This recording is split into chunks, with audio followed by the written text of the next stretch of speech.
Bab 126, mulut singa terbuka lebar. Baiyu terjatuh ke tanah, menatap kosong ke arah monster di depannya. Tingginya hampir 3 meter, hanya tulang-tulang ramping di sekujur tubuhnya, ditutupi lapisan kulit hijau kering. Kepalanya cacat, hanya bola mata merah besar yang tergantung di atasnya, dan di bawah bola mata terdapat mulut dengan gigi yang mengarah keluar, sangat tajam, dan bersinar dengan cahaya dingin. Struktur rangkanya sangat bengkok dan tampak sangat tidak serasi. Anggota tubuhnya memiliki cakar yang sangat tajam dan besar, dan cakarnya memiliki kuku setajam belati. Dan di punggungnya terdapat puluhan taji tulang yang sangat tajam. Monster ini mengeluarkan bau mayat yang membusuk dan diselimuti aura kematian yang cukup menyeramkan. Apakah ini makhluk bawah tanah? Baiyu membuka matanya lebar-lebar dan menatap monster di depannya, hanya ada ketakutan di matanya. Pada saat ini, mata monster itu tiba-tiba berbalik dan menatap Baiyu, menggaruk tanah dengan kaki belakangnya. Baiyu gemetar sekujur tubuhnya. Wus! Saat berikutnya, monster itu bergegas di depan Baiyu. Jangan bunuh aku! Jangan bunuh aku! Baiyu ketakutan sampai mengompol dan berulang kali mundur. Namun monster itu tidak melakukan apapun padanya. Monster itu hanya berdiri tidak jauh di depannya dengan kaki depannya tergantung di depannya. Melihat monster itu tidak menyerangnya, Baiyu menghela napas lega dan sekaligus teringat penjelasan tentang lingkaran sihir ini. Makhluk bawah tanah ini dipanggil olehnya menggunakan darahnya, dan mereka berdua terikat oleh darah. Dengan kata lain, monster ini akan mengakui Baiyu sebagai tuannya dan akan mematuhi perintah Baiyu. Baiyu berdiri dengan gemetar, melihat sekelilingnya, dan melihat sebuah pohon besar tak jauh dari sana. Hancurkan pohon besar ini. Baiyu menunjuk ke pohon besar itu dan berkata. Lalu dia menelan ludah dan menatap monster itu. Monster itu melihat ke arah yang ditunjuknya, dan detik berikutnya, ia menerjang ke arah pohon besar. Boom! Monster itu menamparkan batang pohon itu dengan satu cakarnya, mematahkannya menjadi dua dan menyebabkan pohon itu tumbang dengan suara keras. Melihat pemandangan ini, kengerian di wajah Baiyu perlahan berubah menjadi kebanggaan, dan akhirnya dia tidak bisa menahan tawa ke arah langit. Hahaha, Fang Yu, tunggu saja kematian datang. Aku harus mendapatkan kembali semua yang telah hilang. Di pagi hari, Fang Yu sedang melihat buku yang baru dibeli. Clara, yang berada di sebelahnya, sedang mengerjakan soal ulangan matematika. Dia sesekali menatap Fang Yu, ragu-ragu dan bimbang. Saat Fang Yu meletakkan telepon dan minum air, Clara segera bertanya, Fang Yu, apa hubunganmu dengan Naura? Fang Yu meneguk 2 teguk air, melirik Clara, dan berkata, hubunganku dengannya sama dengan hubunganku denganmu. Hah, mendengar ini, wajah Clara berubah dan hatinya hancur. Sudah berapa lama Naura dipindahkan ke sekolah ini, tapi statusnya di hati Fang Yu sudah sama dengan teman sebangkunya. Tidak masalah, imbuh Fang Yu. Clara tertegun sejenak, lalu menggertakkan giginya karena marah dan berkata dengan marah, aku membawakanmu sarapan setiap hari, bagaimana bisa kau bilang aku tidak ada hubungannya denganmu? Sarapan karena kamu kalah taruhan denganku, kata Fang Yu. Kalau begitu, wajah Clara memerah, dan dia masih ingin membantah. Tetapi saat ini Fang Yu sudah berbalik dan melanjutkan, tidak lagi memperhatikan Clara. Setelah peringatan kemarin sore, Fang Yu tidak melihat Naura lagi hari itu. Sepertinya untuk menghadapi gadis-gadis yang menyebalkan ini, kita harus menggunakan cara-cara yang kejam. Memalukan, namun bermanfaat. Setelah sekolah, Fang Yu berjalan keluar gerbang sekolah dan bersiap untuk pergi ke kebun sayur. Pada saat ini, dia menerima telepon dari Amelia. Tuan Fang, seorang tokoh penting menghubungi saya dan berkata dia ingin Anda membantunya. Hadiahnya adalah ramuan batin binatang iblis. Orang penting. Fang Yu sedikit mengernyit dan bertanya, apa yang dia ingin aku lakukan untuknya? Dia bilang kita hanya bisa membicarakan ini secara langsung. Jika Anda tertarik, Tuan Fang. Ramuan mujarab dari binatang iblis. Semakin dekat ia ke lantai 10.000, semakin cemas perasaan Fang Yu. Sekarang Fang Yu hanya berjarak 170 level dari level 10.000. Dia tentu saja tidak akan melepaskan kesempatan untuk mendapatkan ramuan batin binatang iblis. Aku bisa menemuinya, kata Fang Yu. Baiklah, aku akan memberitahu orang penting itu, ucap Amelia. Setelah menutup telepon, Fang Yu berjalan perlahan menuju kebun sayur. Pukul 8.20 malam, Fang Yu tiba di rumah Ji. Orang besar itu sedang menunggu Fang Yu di sini. Saat memasuki aula, Fang Yu melihat seorang lelaki tua duduk di sofa. Itu memang Juan. Ketika Fang Yu menerima telepon Amelia sore ini dan mendengar Amelia menyapa pihak lain sebagai orang penting, dia tahu bahwa orang yang mencarinya adalah Juan. Awalnya dia enggan berurusan dengan personel militer, tetapi demi ramuan batin binatang iblis, dia tetap datang. Baginya, meningkatkan kultivasinya adalah hal yang paling penting saat ini. Ketika Juan melihat Fang Yu, dia langsung berdiri dan berkata sambil tersenyum, Tuan Fang, kita pernah bertemu sebelumnya. Fang Yu mengangguk dan berkata, tidak hanya itu, aku telah bertemu dengan cucumu beberapa kali. Juan tertawa dan berkata, aku membiarkan Naura mendekatimu hanya untuk bertemu denganmu, Tuan Fang. Aku harap kau tidak menyalahkannya. Jika sebelumnya kau menyebutkan ramuan dalam binatang iblis, aku pasti sudah bertemu denganmu sejak lama. Tidak perlu bertele-tele, Fang Yu berkata terus terang. Melihat nada hormat Juan saat berbicara kepada Fang Yu, mata indah Amelia dipenuhi dengan keterkejutan. Juan adalah panglima tertinggi daerah militer Jiangnan. Dia adalah orang hebat yang bisa membuat Jiangnan gemetar hanya dengan hentakan kakinya. Orang sebesar itu tetap bersikap hormat saat menghadapi Fang Yu. Bisa dibayangkan betapa pentingnya Fang Yu dalam pikirannya. Apa yang kau ingin aku lakukan untukmu? Katakan saja padaku. Fang Yu duduk di sofa dan bertanya. Saya ingin Tuan Fang mewakili daerah militer Jiangnan dan berpartisipasi dalam kompetisi pasukan daerah militer tahun ini, kata Juan. Persaingan militer. Fang Yu sedikit mengernyit. Ini adalah tradisi militer Tiongkok. Kompetisi pasukan distrik militer diadakan setiap 4 tahun. Setiap distrik militer Tiongkok harus mengirimkan pasukan elit untuk berpartisipasi, dan pasukan akan bersaing satu sama lain untuk mendapatkan peringkat. Peringkat akhir tidak hanya mewakili kehormatan distrik militer, tetapi juga memengaruhi tingkat investasi sumber daya militer Tiongkok di distrik militer ini dalam 4 tahun ke depan. Oleh karena itu, kompetisi pasukan distrik militer sangat penting bagi distrik militer, kata Juan. Setelah itu, Juan menghela napas dan berkata, kinerja daerah militer Jiangnan kita dalam beberapa tahun terakhir tidaklah baik. Yang terakhir adalah yang terbaik dalam beberapa tahun terakhir, menduduki peringkat kelima di antara 8 daerah militer utama. Ada banyak alasan mengapa kinerja daerah militer Jiangnan buruk. Alasan yang paling penting adalah bahwa seluruh dunia seni bela diri Jiangnan adalah yang terlemah di seluruh Tiongkok. Selama bertahun-tahun, daerah lain mampu menghasilkan seorang master seni bela diri setiap 10 tahun, atau paling lama 20 tahun, tetapi dunia seni bela diri Jiangnan seperti kolam air yang tergenang. Tidak seorang pun mampu memasuki ranah master seni bela diri dalam 50 tahun terakhir. Mata Fang Yu tampak tenang saat dia bertanya, berapa banyak inti dalam binatang iblis yang bisa kau berikan padaku? Juan menatap Fang Yu dan berkata, selama kamu bisa membantu daerah militer Jiangnan kita mendapatkan posisi 3 teratas dalam kompetisi ini, aku akan memberimu semua inti binatang iblis yang kumiliki, yang jumlahnya mungkin sekitar 20 hingga 30. 20 atau 30. Dari mana kau mendapatkan inti-inti monster ini? Tanya Fang Yu. Juan mengusap jenggotnya dan berkata, sebagian besar dikirim oleh orang lain. Mereka bilang bisa memperpanjang umur sebagai bahan obat, tapi aku pribadi tidak percaya. Tentu saja, aku mendengar dari Amelia bahwa ramuan dalam dari monster itu akan sangat berguna bagimu, Tuan Fang. 50 inti binatang iblis. Fang Yu mengulurkan telapak tangannya dan berkata, aku bisa membantumu dengan ini. 50, tatapan mata Juan dalam dan dia mulai merenung. Dia memiliki kurang dari 30 inti binatang iblis di tangannya, tetapi Fang Yu meminta 50. Meskipun dia secara pribadi percaya bahwa ramuan dalam binatang iblis tidak banyak gunanya, benda ini sebenarnya cukup langka. Satu buah bernilai setidaknya ratusan ribu yuan, dan tidak mudah untuk menemukan penjualnya. Akan tetapi, jika dibandingkan dengan peringkat 3 teratas daerah militer Jiangnan dalam kompetisi ini, jumlah ramuan batin monster ini tidak ada apa-apanya. Saya setuju dengan permintaanmu. Setelah ragu sejenak, Juan langsung setuju. Kapan kompetisinya dimulai? Tanya Fang Yu. Akan diadakan di Longweitai di wilayah tengah pada bulan Mei tahun ini, yang berarti sekitar 1,5 bulan lagi, kata Juan. Beritahu aku jika sudah waktunya, aku akan datang, kata Fang Yu. Tuan Fang, persaingan militer bukan hanya tentang individu, tetapi kekuatan komprehensif seluruh pasukan, jadi. Kata Juan ragu-ragu. Maksudmu, aku juga harus membantu melatih anggota tim? Tanya Fang Yu. Ya, Juan mengangguk. 50 inti binatang iblis itu tidak cukup.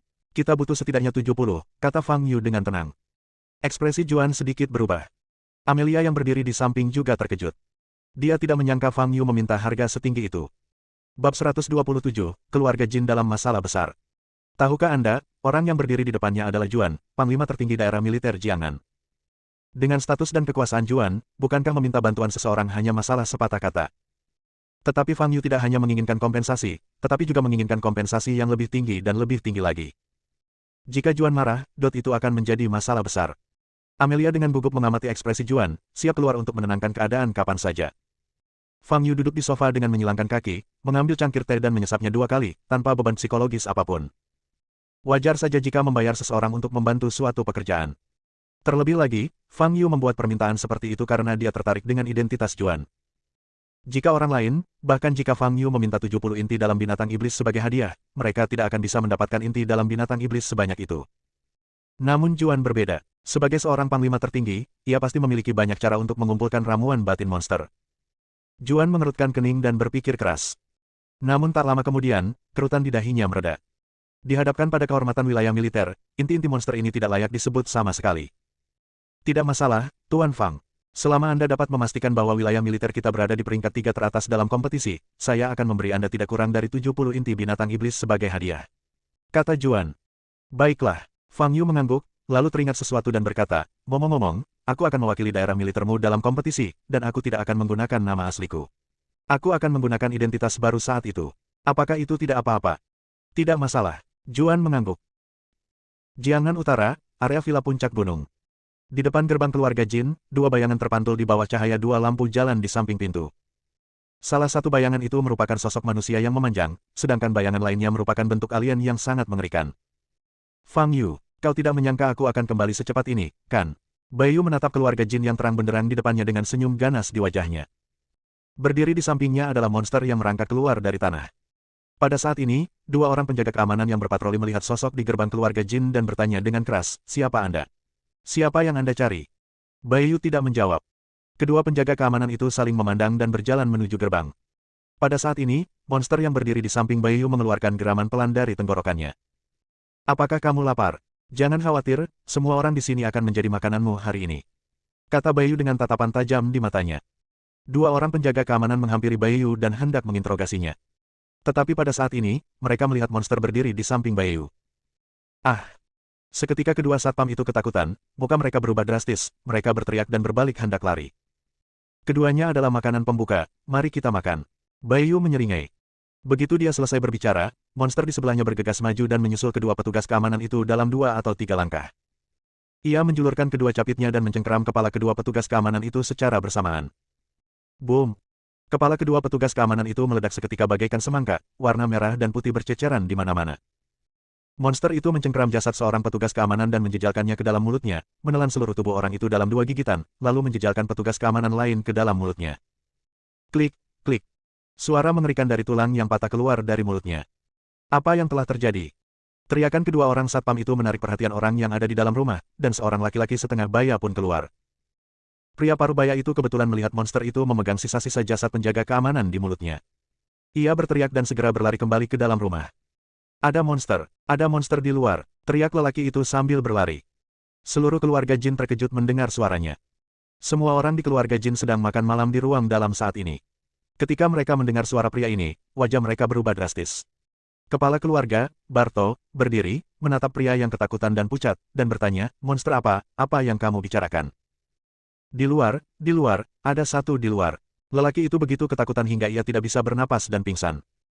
Semua orang di keluarga Jin bingung dengan situasi yang tiba-tiba ini. Dentuman, dentum. Tepat pada saat itu, langkah kaki yang berat terdengar di aula. Wajah semua orang berubah dan mereka menatap ruang luar. Perlahan-lahan, sebuah sosok muncul di hadapan mereka. Ketika dia melihat orang ini, wajah Barto berubah drastis. Itu sebenarnya Baiyu.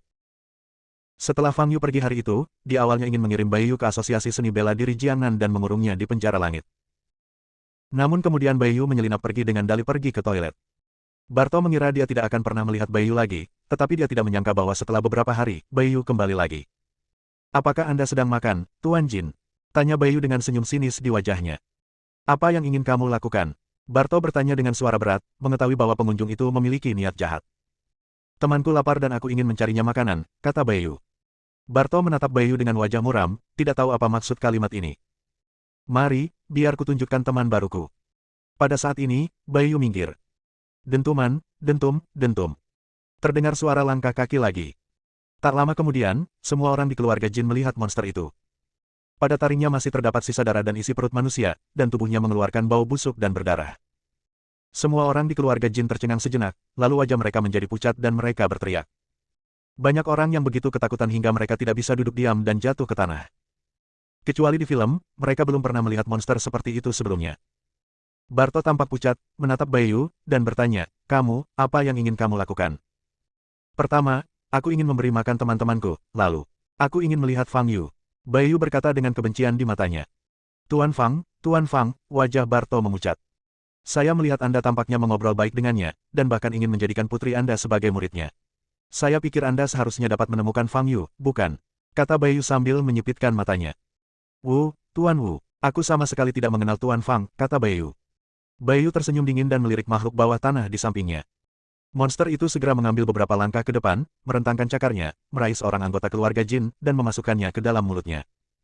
Pria itu bahkan tidak sempat berteriak sebelum dia dimasukkan ke mulut monster itu dan dipecah menjadi 2 bagian. Darah berceceran dan mengotori piring-piring di meja makan. Melihat kejadian itu, seluruh anggota keluarga Jin ikut berteriak, bahkan banyak yang ketakutan sampai tidak bisa mengendalikan diri, menangis dan berteriak. Wajah Barto pucat, dan dia berkata dengan suara gemetar, Tuan Wu, Anda ada di sana hari itu. Anda harus tahu bahwa Tuan Fang sama sekali tidak menerima putri saya sebagai murid. Kami benar-benar tidak mengenalnya. Nona Lilah yang membawa Tuan Fang ke sini. Jika Anda ingin membalas dendam pada Tuan Fang, mengapa repot-repot dengan keluarga Jin kami? Bai Yu tertawa terbahak-bahak dan berkata, Barto, apakah kamu tahu cara menjauhkan diri dariku sekarang? Mengapa kamu tidak keluar untuk memohon belas kasihan hari itu? Barto gemetar seluruh tubuhnya dan tidak bisa berkata apa-apa. Jika saja kau tidak memanggil Fang Yu sialan itu ke sini, topengku tidak akan rusak hari itu. Aku pasti bisa menaklukkan jiwa yang telah disalimi selama 1000 tahun, dan kultivasiku tidak akan sia-sia. Apakah menurutmu aku harus membiarkanmu pergi? Bai Yu berkata dengan kejam. Melihat kegilaan dan kebencian di mata Bai Yu, kaki Barto menjadi lemas dan dia hampir terjatuh ke tanah. Panggil Fang Yu segera. Kalau tidak, aku akan membunuh seluruh keluargamu. Bai Yu mencibir. Pada saat ini, monster itu telah menelan seluruh anggota suku itu, dan bau darah dan pembusukan memenuhi seluruh ruangan dalam. Banyak anggota keluarga Jin yang tidak dapat menahan muntah. Barto tahu bahwa Bai Yu sudah benar-benar gila sekarang. Jika dia tidak melakukan apa yang diperintahkan, sesuatu yang besar akan terjadi pada keluarga Jin malam ini. Barto segera berbalik, mengeluarkan ponselnya dan menghubungi nomor Windy. Dia tidak memiliki informasi kontak Fang Yu, jadi dia hanya bisa memberi tahu Windy. Akan tetapi, setelah menelepon selama 30 detik penuh, tidak ada yang menjawab. Ambil. Barto begitu cemas hingga keringat muncul di dahinya, tetapi tidak ada seorang pun yang menjawab telepon. Setelah menelepon 3 atau 4 kali, Windy akhirnya menjawab panggilan itu. Tuan Jin, ada apa? Nona Li, tolong segera bawa Tuan Fang ke keluarga Jin. Tuan Wu ingin mencari Fang Yu, kata Barto dengan cemas. Tuan Wu, Bai Yu, Windy tertegun dan bertanya. Ya, jika Tuan Fang tidak datang, keluarga Jin kita akan musnah. Barto begitu cemas hingga dia hampir menangis. Saya akan segera memberitahu Tuan Fang. Anda harus mencari cara untuk menunda Bai Yu terlebih dahulu, kata Windy. Komunitas Lijiang. Yasmin tidak harus bekerja shift malam hari ini, jadi dia pulang lebih awal dan menyiapkan makan malam mewah untuk Fang Yu. Fang Yu memegang kaki ayam di tangan kirinya, dan ada banyak daging di mangkuk, yang semuanya diberikan kepadanya oleh Yasmin dan Vivian. Fang Yu, akhir-akhir ini aku jarang memasak untukmu. Makanlah lebih banyak hari ini, kata Yasmin sambil tersenyum. Ketika Fang Yu tengah berkonsentrasi makan, telepon genggam di saku celananya berdering. Fang Yu menjawab telepon. Tuan Fang, sesuatu terjadi. Suara cemas Windy terdengar dari telepon. Bab 128, Pembantaian berdarah. Ada apa? Fang Yu bertanya sambil menggigit kaki ayam. Windy memberitahu Fang Yu tentang permintaan bantuan Barto. Apakah Bai Yu kembali? Apakah kamu ingin menghancurkan keluarga Jin juga? Fang Yu mengerutkan kening. Dia jelas telah menghancurkan kultivasi Bai Yu dan mengambil tas penyimpanannya. Baru beberapa hari, kenapa Bai Yu kembali ke keluarga Jin dan mengancam akan menghancurkan keluarga Jin? Dari mana dia mendapatkan kekuatan dan keyakinan seperti itu? Tapi apapun yang terjadi, target Bai Yu adalah Fang Yu. Fang Yu tidak ingin keluarga Jin musnah karena dia. Jadi dia berkata kepada Windy, kirim mobil untuk menjemputku sekarang. Keluarga Jin. Bai Yu memandang Barto dengan bercanda dan berkata, bagaimana, apakah Fang Yu itu berani datang? Wajah Barto berubah dan dia berkata, Tuan Wu, Nona Li baru saja menjawab telepon. Dia bilang dia akan segera membawa Tuan Fang ke sini. Tetapi butuh waktu bagi mereka untuk sampai di sini. Tuan Wu, keluarga Jin kami hanyalah keluarga sekuler kecil. Tolong biarkan kami pergi. Ini urusanmu. Aku hanya ingin melihat Fang Yu muncul di hadapanku. Jika aku tidak bisa, keluargamu akan dikubur bersama Fang Yu. Bai Yu mencibir. Barto tampak pucat dan tidak tahu harus berbuat apa. Pada saat ini, dia tiba-tiba berpikir bahwa asosiasi seni bela diri Jiangnan sangat dekat dengan keluarga Jin mereka. Bai Yu membawa monster ke keluarga sekuler untuk membunuh orang, yang jelas-jelas melanggar aturan asosiasi seni bela diri. Memikirkan hal ini, secercah harapan muncul di mata Barto. Dia memiliki nomor Kuan, sekretaris asosiasi seni bela diri Jiangnan, yang tersimpan di ponselnya. Dia segera memutar nomor itu, merendahkan suaranya, dan meminta Kuan datang untuk meminta bantuan. Karena kedua pihak adalah teman, Kuan langsung setuju dan berjanji akan segera membawa orang. Setelah menutup telepon, Barto menghela napas lega. Selama orang-orang dari asosiasi seni bela diri tiba, keluarga Jin mereka dapat diselamatkan. Bai Yu melirik arlojinya dan berkata, aku memberimu waktu setengah jam. Jika Fang Yu tidak datang saat itu, aku akan membunuh satu orang setiap menit yang berlalu. Terdengar tangisan tertahan di ruang dalam keluarga Jin. Setengah jam berlalu. Bai Yu melirik jam dan berkata, sudah waktunya. Barto segera berlutut dan bersujud kepada Bai Yu sambil menangis. Tuan Wu, tolong jangan bunuh lagi anggota keluarga Jin kami. Bai Yu mengabaikan Barto dan hanya berkata kepada monster itu, makanlah, temanku. Monster itu segera membuka mulutnya dan darah dari taringnya menetes ke lantai. Ia berjalan mendekati seorang wanita dan membuka mulutnya. Wanita itu begitu ketakutan hingga ia terjatuh ke tanah, bahkan tidak mempunyai kekuatan untuk menghindar. Bita. Barto berteriak dengan sedih, kemarahan terpancar dari wajahnya. Wanita ini adalah saudara kandungnya. Taring monster itu langsung menembus tubuh wanita itu dan mengaitkannya. Klik, klik. Di depan banyak anggota keluarga Jin, tubuh wanita itu dikunyah sepotong demi sepotong, dan darah berceceran di mana-mana. Mata Barto merah dan urat-urat menonjol di dahinya. Atia, yang baru berusia 6 tahun, menangis dan berteriak, "Bibi." Melihat semua anggota keluarga Jin menangis terseduh-seduh, Bayu tidak hanya tidak merasa gelisah sedikit pun, tetapi sebaliknya perasaan senang yang aneh muncul dalam hatinya. Semakin banyak ketakutan dan kesakitan yang diungkapkan orang-orang ini, semakin besar pula rasa pencapaian yang dirasakan Bayu. Pada saat ini, dia merasa sangat bersyukur dalam hatinya kepada leluhur klan Xuan Ming karena telah meninggalkan lingkaran sihir yang begitu kuat. Setelah merasuki makhluk-makhluk bawah tanah, apa bedanya jika dia kehilangan topengnya dan kultivasinya menjadi sia-sia? Dengan makhluk bawah tanah sebagai pengikutnya, dia tidak perlu takut pada siapapun. Sekarang dia sangat ingin melihat Fang Yu. Dia ingin makhluk-makhluk di bawah tanah itu perlahan-lahan mencabik-cabik Fang Yu agar dia tidak mati terlalu cepat. Dia ingin Fang Yu perlahan-lahan menyaksikan kematiannya. Biarkan dia merasakan sakit yang tak terkira. Waktu berlalu setiap detik. Tak lama kemudian, semenit kemudian, anggota keluarga Jin lainnya dimakan hidup-hidup oleh monster itu. Barto sudah mati rasa, sekarang dia hanya berharap orang-orang dari asosiasi seni bela diri bisa datang secepatnya. Akhirnya, setelah 5 atau 6 anggota keluarga Jin meninggal satu demi satu, langkah kaki terdengar di luar pintu. 4 prajurit berjubah putih bergegas memasuki ruang dalam. Melihat kejadian berdarah di ruang dalam keluarga Jin, raut wajah keempat pendekar perkumpulan bela diri semuanya berubah. Ketika keempat prajurit itu melihat makhluk bawah tanah itu, wajah mereka dipenuhi kengerian. "Sekretaris Ke, Anda akhirnya di sini. Anda akhirnya di sini." Ketika Barto melihat keempat orang ini, ekspresi gembira muncul di wajahnya. Kuan menatap monster di depannya dan wajahnya menjadi pucat. Awalnya dia mengira Barto hanya diserang oleh beberapa prajurit, tetapi dia tidak menyangka ternyata monster seperti itu. Ketiga pendekar di belakang Kuan semuanya adalah master setengah langkah, dan wajah mereka dipenuhi dengan kengerian. "Barto, beraninya kau memanggil bantuan?" Bayu menatap Barto dengan tatapan dingin. "Dasar orang gila yang berani. Kau membawa binatang buas seperti itu untuk membantai manusia, yang merupakan pelanggaran hukum dan peraturan yang serius. Kejahatanmu sudah cukup untuk membuatmu dipenjara dan tidak akan pernah dibebaskan." Pada saat ini, Kuan tersadar dan berteriak keras. Tidak peduli monster apapun itu, sekarang mereka sudah ada di sini, mereka harus menghadapinya. Termasuk dia, total ada 4 Grandmaster setengah langkah yang hadir, dan tidak ada jejak aura kultivasi pada Bayu, jadi mereka hanya perlu berurusan dengan monster itu. Penjara surgawi. Baiklah, karena kamu datang ke pintuku atas inisiatifmu sendiri, aku hanya ingin melihat seberapa kuatnya. Senyum ganas muncul di wajah Bayu. Ikuti aku dan kalahkan monster ini terlebih dahulu. Ucap Kuan kepada 3 orang master setengah langkah di belakangnya. Mereka bertiga mengangguk, mengeluarkan senjata mereka, dan bergegas menuju makhluk bawah tanah itu. "Bunuh mereka semua," kata Bayu dingin. Monster itu membuka mulutnya dan mengeluarkan suara gemuruh yang melengking. Aura pembunuh di tubuhnya melonjak, dan kekuatannya sangat mencengangkan. Keempat master setengah langkah sangat terkejut dengan kekuatan ini hingga wajah mereka berubah dan mereka berhenti. Pada saat ini, monster itu tiba-tiba bergerak. Bergegaslah ke arah salah satu dari mereka. Dalam sedetik, ia sudah berada di hadapan orang ini, merentangkan cakarnya yang tajam, dan menamparkan kepala Grandmaster setengah langkah ini. Boom! Grandmaster setengah langkah itu tidak punya waktu untuk bereaksi sebelum kepalanya langsung hancur, hanya menyisakan tubuhnya yang masih berdiri di sana. Wajah 3 orang lainnya berubah drastis ketika mereka melihat pemandangan ini. Terutama Kuan, dia tidak menyangka monster ini begitu mengerikan. Pada saat ini, dia malah merasa malu. Namun, monster itu tidak berhenti. Ia mengalihkan pandangannya dan menatap ketiga tuan lainnya. Ia melangkah maju dan menepukkan cakarnya. Kecepatannya begitu hebat sehingga 2 master setengah langkah lainnya tidak sempat bereaksi sebelum mereka terkena cakar monster itu.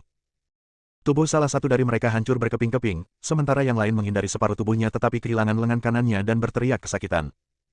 Tidak ada cara untuk melawannya. Kekuatan monster ini jauh melampaui ekspektasi mereka. Barto yang berdiri di samping pun ikut putus asa saat melihat pemandangan ini. Dia pikir dirinya telah diselamatkan, tetapi dia tidak menyangka bahwa keempat master setengah langkah yang datang ke sini tidak ada apa-apanya di depan monster ini. "Lari, kamu harus lari." Pada saat ini, Kuan tidak lagi peduli dengan keluarga Jin. Dia bahkan menyesal menyetujui permintaan bantuan Barto dan datang ke keluarga Jin. "Bukankah tadi kau sangat agung, mengatakan akan membawaku ke penjara surgawi? Mengapa kau ingin pergi secepat ini?" Bayu mencibir.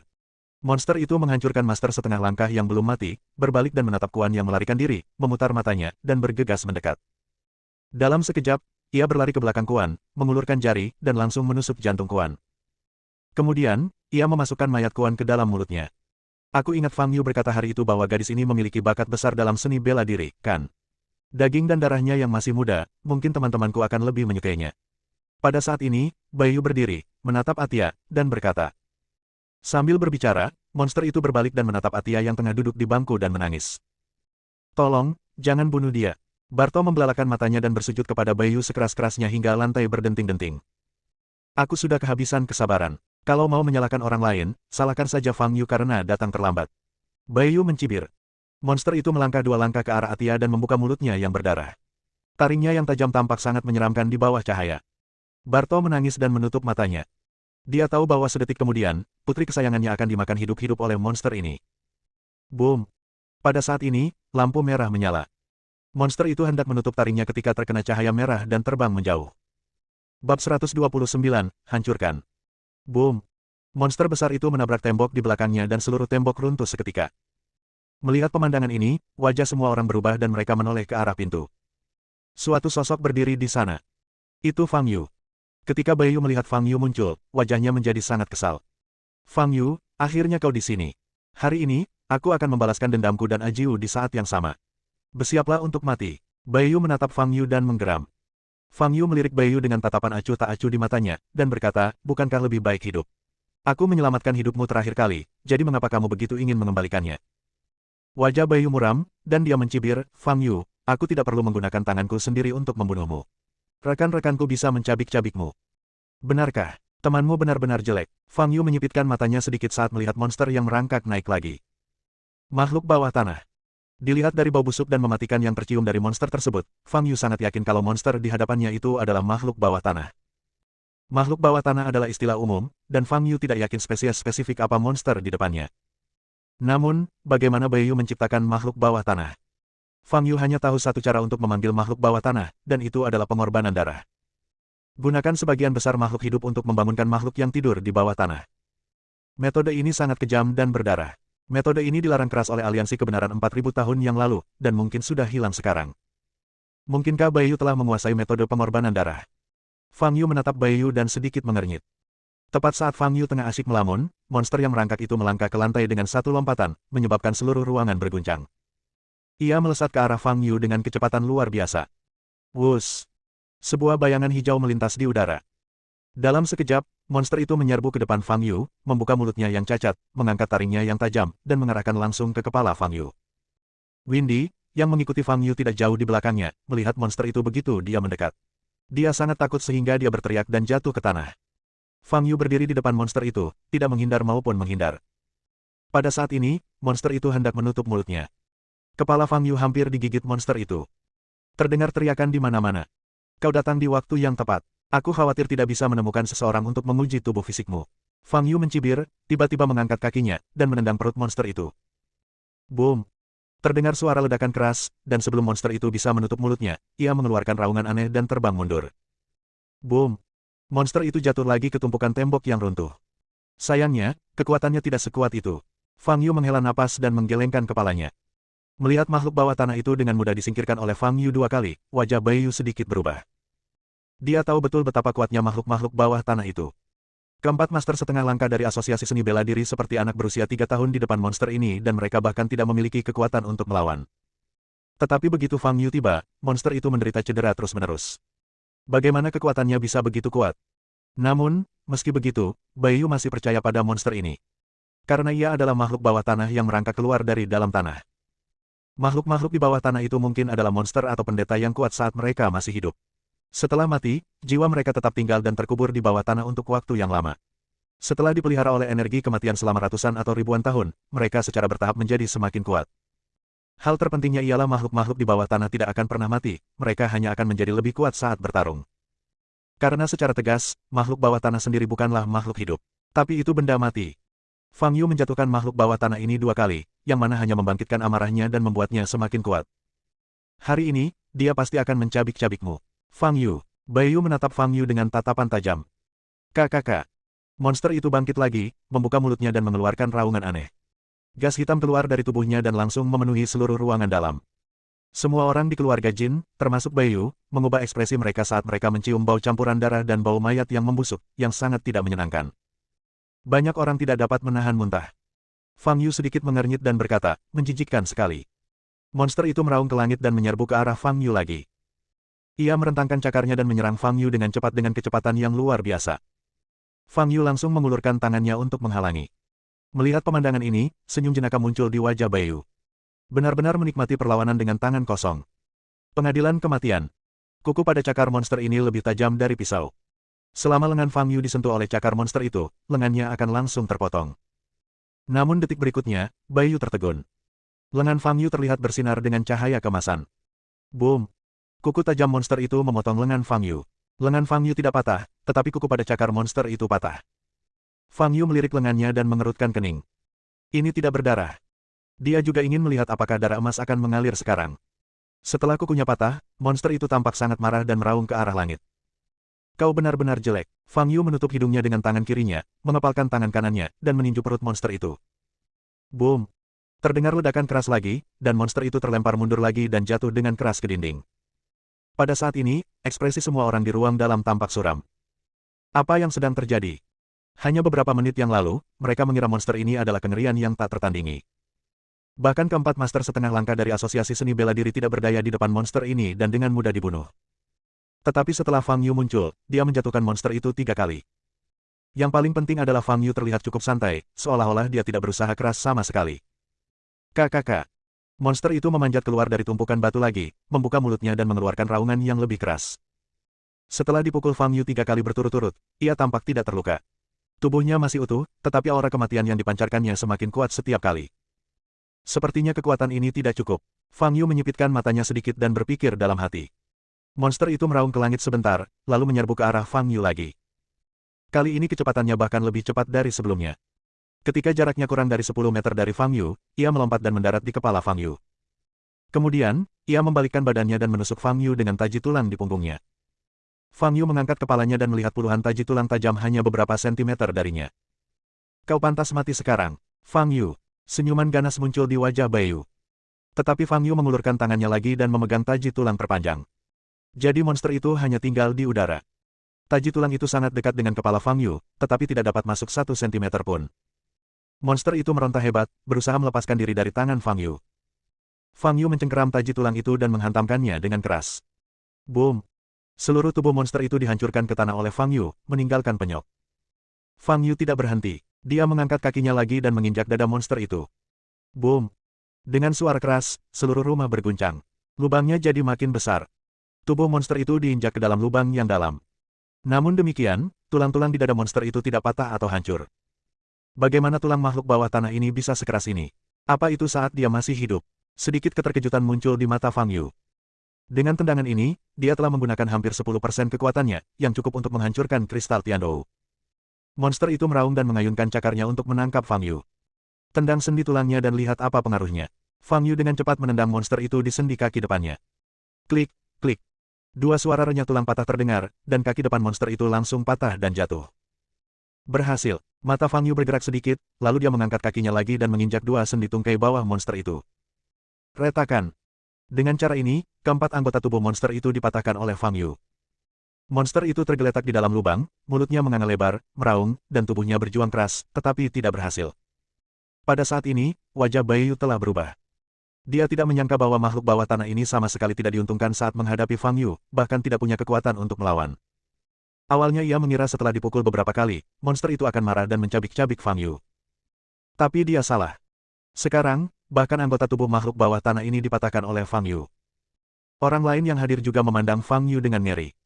Bahkan Atia yang baru berusia 5 tahun pun berhenti menangis saat ini. Ia hanya membuka matanya lebar-lebar dan menatap kosong ke arah sosok Fang Yu. Kau seharusnya tidak berdaya sekarang, kan? Fang Yu menatap monster di bawah kakinya dengan mata acuh tak acuh.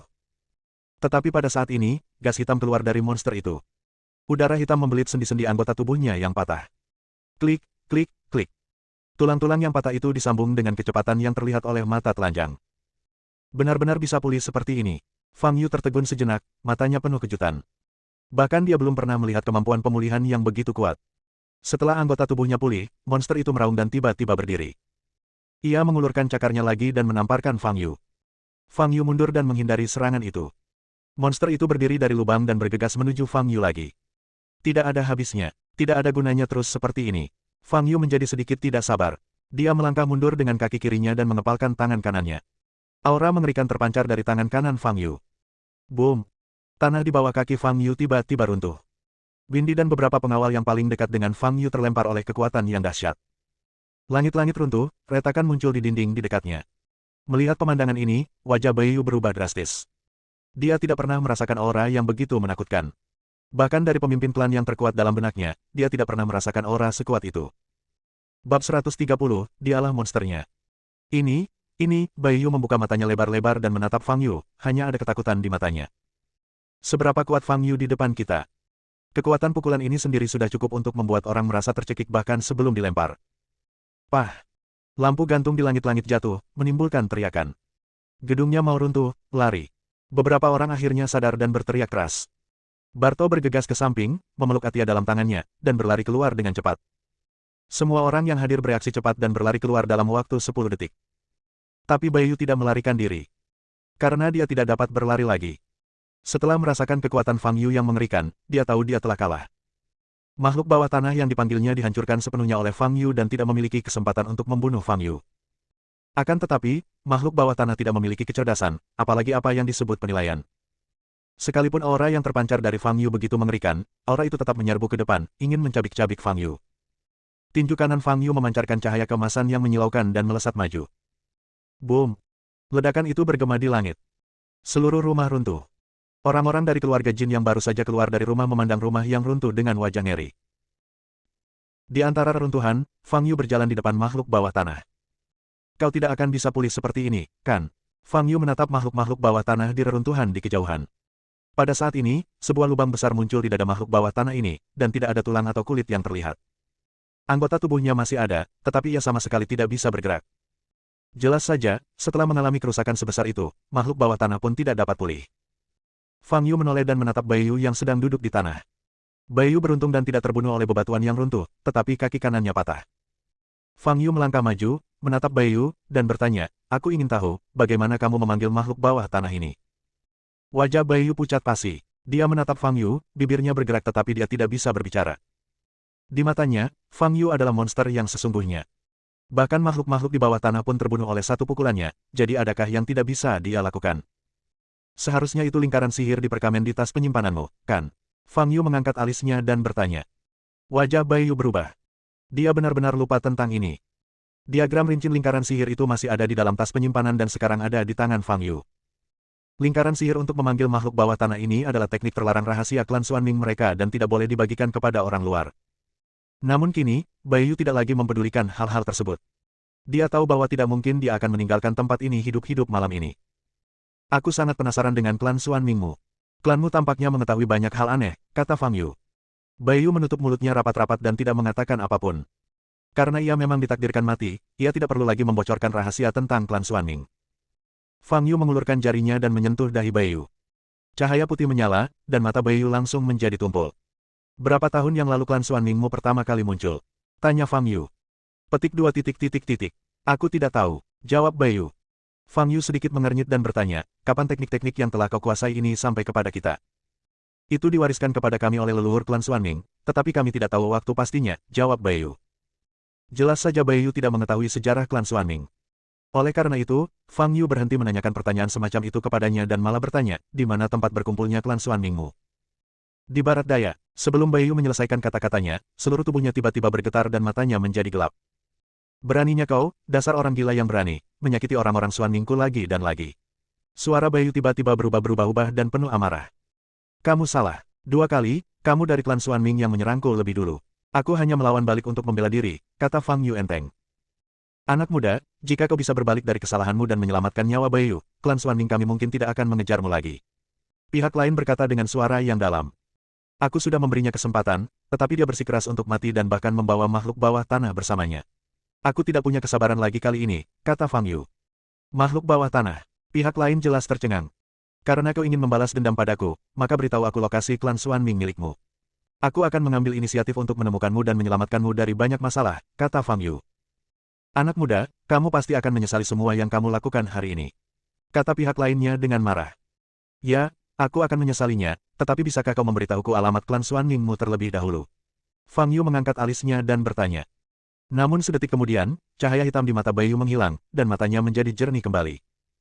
Pergi sekarang. Fang Yu tertegun. Baiyu menatap Fang Yu dengan tatapan penuh kebencian di matanya, dan berkata dengan tegas, Fang Yu, aku adalah putra tunggal dari tetua keempat klan Xuanming. Jika aku mati, seluruh klan Xuanming akan melawanmu sampai mati. Kau hanya perlu menunggu untuk menanggung amukan klan Xuanming kami. Aku akan menunggumu di bawah tanah.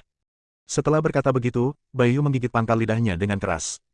Darah mengalir dari mulutnya, mata giok hitam putihnya masih terbuka, tetapi dia telah kehilangan nyawanya. Dia adalah seorang pria sebelum dia meninggal, kata Fang Yu dengan tenang. Ketika Fang Yu berjalan keluar dari reruntuhan, Barto dan semua orang di keluarga Jin berlutut di depan Fang Yu. Mereka semua tahu bahwa jika Fang Yu tidak datang malam ini, mereka semua akan mati mengenaskan di mulut monster itu. Barto bersujud kepada Fang Yu beberapa kali dan mengucapkan terima kasih berulang kali. Fang Yu mengatakan sesuatu kepada Windy dan bersiap untuk pergi. Namun saat ini, Atia yang tengah berlutut di samping Barto, memanggil Fang Yu dengan suara lembut, kakak, bisakah kau mengajariku cara bertarung? Begitu kata-kata ini keluar, Fang Yu belum bereaksi, tetapi wajah Barto berubah drastis. Terakhir kali dia ingin Atia menjadi murid Fang Yu, hal itu telah menyebabkan ketidakpuasan Fang Yu. Kali ini Atia tiba-tiba berkata demikian lagi, Fang Yu pasti akan mengira bahwa dialah yang memulainya. Tuan Fang, perkataan anak-anak tidak bersalah, kalian tidak perlu memperdulikannya. Kata Barto tergesa-gesa. Fang Yu berbalik, menatap Atia, dan bertanya, mengapa kamu ingin belajar bertarung? Atia berdiri di sana, mengedipkan matanya yang besar, bola matanya yang hitam berbinar. Aku ingin melindungi keluargaku. Aku tidak ingin melihat bibiku seperti itu lagi. Ketika dia membayangkan bibinya dimakan hidup-hidup oleh monster itu, matanya kembali berkaca-kaca. Dia masih muda dan tidak memiliki konsep hidup dan mati. Tetapi ketika dia membayangkan ekspresi sedih bibinya, dia ingin menangis. Fang Yu menatap Atia tanpa berkata apa-apa. Gadis kecil di depanku adalah tubuh spiritual bawaan. Jika dia berlatih, kecepatannya akan puluhan kali lebih cepat daripada orang biasa. Apalagi dia masih sangat muda dan memiliki potensi besar. Jika Fang Yu menerimanya sebagai muridnya, dia pasti akan menjadikannya seorang jenius dalam beberapa dekade. Namun, Fang Yu memiliki duri dalam hatinya. Dia masih tidak mau menerima pengikut. Fang Yu menatap Barto dan berkata, sudah kubilang sebelumnya bahwa kau bisa membawanya menemui para ahli bela diri itu. Dengan tubuh spiritual bawaannya, pasti ada yang mau menerimanya sebagai murid. Belum tentu aku yang melakukannya. Aku tidak cocok menjadi tuan bagi orang lain. Setelah mengatakan itu, Fang Yu berbalik dan berkata kepada Windy, ayo pergi. Hui Bei, keluarga Zheng. Setelah bercinta, Paul berbaring di tempat tidur, menyipitkan matanya dan memikirkan sesuatu. Yoana bersandar di bahu Paul dan bertanya dengan lembut, Paul, kurasa kau tidak perlu khawatir lagi. Dao Tian dilindungi oleh keluarga Qin dan tidak dapat disentuh untuk saat ini. Jadi, jangan sentuh dia untuk saat ini. Saat dia datang ke Hui Bei, kita akan punya banyak kesempatan. Setiap kali Paul teringat hari ketika dia dipermalukan di depan umum oleh Dao Tian di Danau Yuexin, dia dipenuhi dengan kebencian. Siapa dia? Dia adalah putra tertua keluarga Zheng, keluarga seni bela diri nomor 1 di Hui Bei. Dialah calon kepala keluarga Zheng di masa mendatang. Tapi Dao Tian sialan itu tidak hanya membunuh dua penjaga yang dibawanya, tetapi juga menuntut agar dia meminta maaf di depan umum. Kapan Paul pernah mengalami penghinaan seperti itu? Setelah kembali ke Hui Bei, Paul telah memikirkan cara menghadapi Dao Tian. Tetapi setelah memikirkannya, dia tidak dapat menemukan solusi yang baik. Karena Dao Tian adalah orangnya Stella, dan Stella saat ini tinggal di Jiangnan. Paul ingin menimbulkan masalah bagi Dao Tian, yang berarti menentang keluarga Qin dan juga menjangkau Jiangnan. Dia menggunakan kekuatan keluarga Zheng untuk memblokir berita tentang apa yang terjadi di Danau Yuexin, sehingga tidak ada keluarga di Hui Bei yang mengetahuinya. Tetapi jika Paul mengambil inisiatif pergi ke Guangnan untuk menimbulkan masalah bagi Dao Tian, itu pasti akan menimbulkan keributan. Saat itu, insiden di Danau Yuexin mungkin akan terungkap. Dan reputasi keluarga Zheng pasti akan rusak. Lagi pula, berhadapan langsung dengan keluarga Qin mungkin bukan pilihan yang baik. Karena berbagai faktor, Paul tidak dapat memikirkan cara untuk menghadapi Dao Tian, jadi dia sangat tertekan selama periode ini. Maksudmu, aku ingin membantumu menghadapi Fang Yu dulu, kan? Paul menatap Yoana sambil tersenyum dan berkata. Ekspresi Yoana tetap tidak berubah saat dia menjawab dengan jujur, ya, aku bermaksud berurusan dengan Fang Yu terlebih dahulu. Yoana menjadikan keluarga yang sebagai keluarga cabang dari keluarga Zheng dan bahkan menjual tubuhnya, semuanya demi balas dendam. Selama kurun waktu ini, dia selalu berpikir tentang bagaimana cara menghadapi Fang Yu dan bagaimana cara membuat Fang Yu menderita. Segala hal lainnya dapat dikesampingkan. Melihat kekesalan di wajah Yoana, Paul mengulurkan tangan dan mengacak-acak rambutnya, lalu berkata, mengenai Fang Yu, kamu seharusnya punya rencana, kan? Mendengar ini, mata indah Yoana berbinar dan dia langsung berkata, tentu saja. Kalau begitu ceritakan padaku, kata Paul. Aku harus menghancurkan dua keluarga yang berhubungan baik dengan Fang Yu terlebih dahulu. Dengan pengaruh keluarga Zheng, ini seharusnya mudah dilakukan, kata Yoana. Paul menyipitkan matanya sedikit, menatap Yohana, dan berkata, maksudmu? Keluarga Tan dan keluarga Ji, aku ingin mereka merasakan bagaimana rasanya keluarga mereka hancur dan orang-orang yang mereka cintai terbunuh. Kata Yohana dengan tatapan mata yang tajam. Bersambung.